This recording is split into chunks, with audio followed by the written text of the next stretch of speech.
Okay, here's a couple of things I hear quite a lot.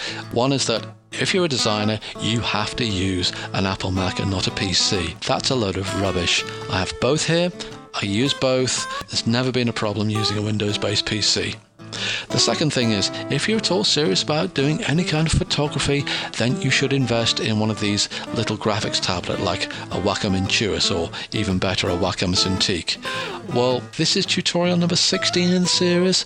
Well, I have both an Intuos and a Cintiq here. I haven't used it, I haven't needed to, because all I've been doing is tweaking values around. But now we're coming on to dodge and burn. For things like this, then yeah, maybe having a little graphics tablet might be a good idea. You don't need a really expensive Cintiq for this kind of thing, but it does help to have something which is pressure sensitive and also one which rests in your hand more naturally like a pen does, rather than a mouse, which can be a bit clunky. Nevertheless, I'll do this tutorial using a mouse, and if it's a bit crude, the results, then my apologies. I could do a better job with a tablet, but I can't assume that you have one. Okay, end of story. Let's get started. I just want to set up my layers here. Double click here. I want to call this base. Right click and duplicate the layer, and I'm going to call this one fix. Okay, let's get started now. Come over to tools, and here is the burn tool. Click on it, you get the dodge tool. Underneath you get the sponge tool. Now, the burn tool burns the colours in. It makes things darker. It makes the colours a little bit more intense as well. The dodge tool, that makes things lighter and slightly less intense as well. Right, well, I'm going to zoom in a little bit so I can see the eyes. So I want to start with the eyes being the most important part of any picture. And let's come to my burn tool there. I've got it on midtones. I've got it on 50%. Those are the default values. You really don't want that. I'll show you what happens. If I press Ctrl plus Alt and make my brush size a bit bigger, about the size of the iris and the pupil, and 50%, let's go. That gets really dark really quickly. 50% is way too high to do this kind of thing. I'm going to come to my history. I'm going to get rid of that. I'm going to knock down my exposure to about somewhere between 10 and 20%. I can keep on repeating strokes and build up the effect, but I don't want to try and do it all in one go. It normally ends up being too strong. Also here, I went straight to midtones. That's the default. Shadows might be better. The reason being is the colours there generally tend to be quite dark, but there's also a highlight there that I don't want to affect. I don't want that to come down. Now, because I'm in shadows, let's see. 1, 2, 3, 4. I've clicked 4 times. The highlight of the eye has stayed the same because I'm doing things with shadows, but the underlying areas got darker. Now, was that 4 clicks there? All right, well, I want the eyes to match up, so 1, 2, 3, 4. I'll do 4 clicks there and try and get things more even. When you're doing it as well, Ctrl plus Alt, right mouse button to increase or decrease your brush size there. Also up and down to increase, decrease how hard it is as well. You can see it's a pale pink colour. That's because the opacity is on 40%. I can live with that. Let's make it a little bit smaller there. And while I'm here, well, the eyelashes are pretty dark, so if I stick with shadows, I'm just going to start pulling up some of the eyelashes so they stand out a little bit more, and just the underside of the eye so that this dark line there is picked out a little bit more. Now, if I was to come to midtones and do that, I'd start to affect the eyeball much more, which I don't want to do. I did that twice, so I'm going to take off 2 strokes off my burn history. Alright, what about highlights? I've been using my burn tool. Let's try my dodge tool. Again, that's on 50%, way too much. Let's take this down. Alright, well, people talk about the whites of the eyes. They're not white, they're grey. Let's try midtones here on 10%. I just want to try and make a few strokes to pull out some of these greys, make them pop out a little bit more. Also, I'm going to come to highlights. I come to the actual highlight itself and pick those out. It's a subtle effect. You may not even see it on the video, but the highlight is getting a little bit more pronounced. I can also pull out little bits of the iris as well. Again, with a tablet this would be a lot easier, but well, let's stick with what we've got. Okay, back to midtones and make these whiter. Now, doesn't really look like I've done much. Let's make this new layer invisible. Take a look at the original image. Original.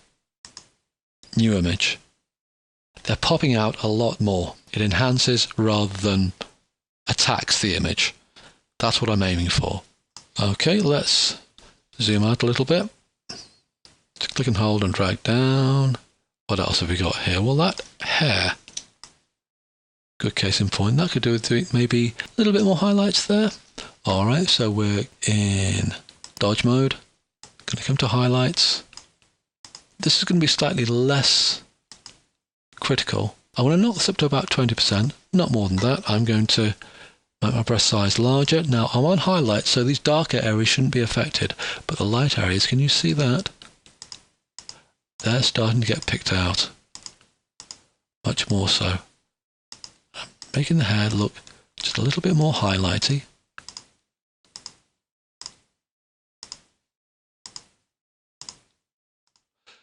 Let's come to burn tool.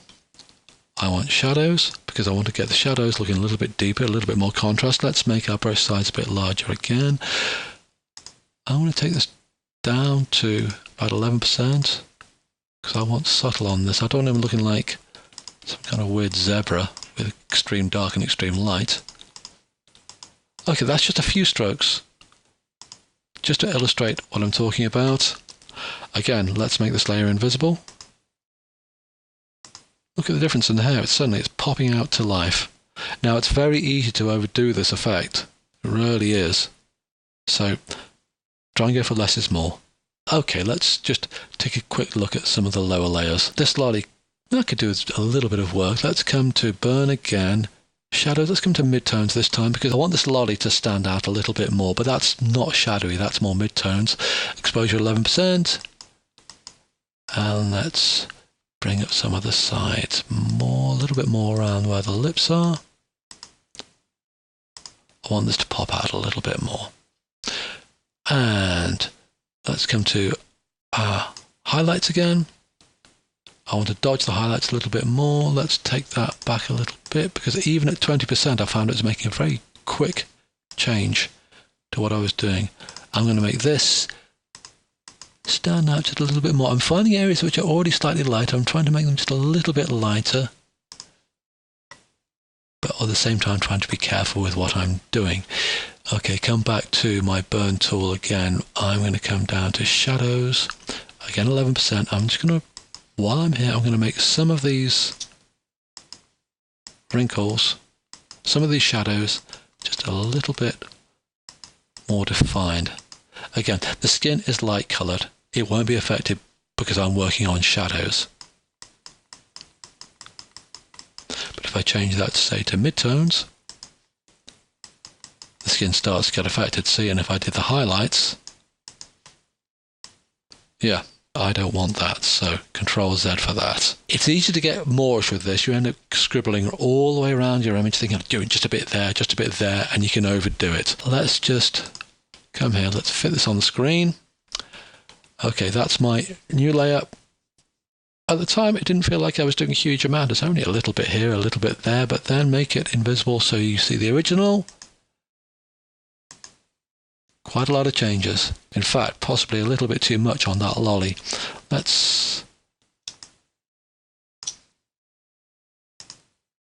Alright, I'm going to leave it there because we just needed to illustrate. With dodge and burn, they can be very useful for local darkening and local lightening. It can be good for picking out highlights. It can be good for just making a shadow just a little bit more defined or whatever. The two things about it is, A, set your exposure low and build up bit by bit. The other thing as well is be aware of whether you should use the shadows, the midtones or the highlights on any one particular part of the image. Then you should be off to a flying start. I hope you got something out of this video. If you did, maybe you consider clicking on one of the links below and check out my game called Disco Baby, which is on the iTunes Store or Android stores like Google Play. It has 3 different games in it, a memory game, a maths game for children, and a dance along with me game for toddlers to join in with. Thanks for your time.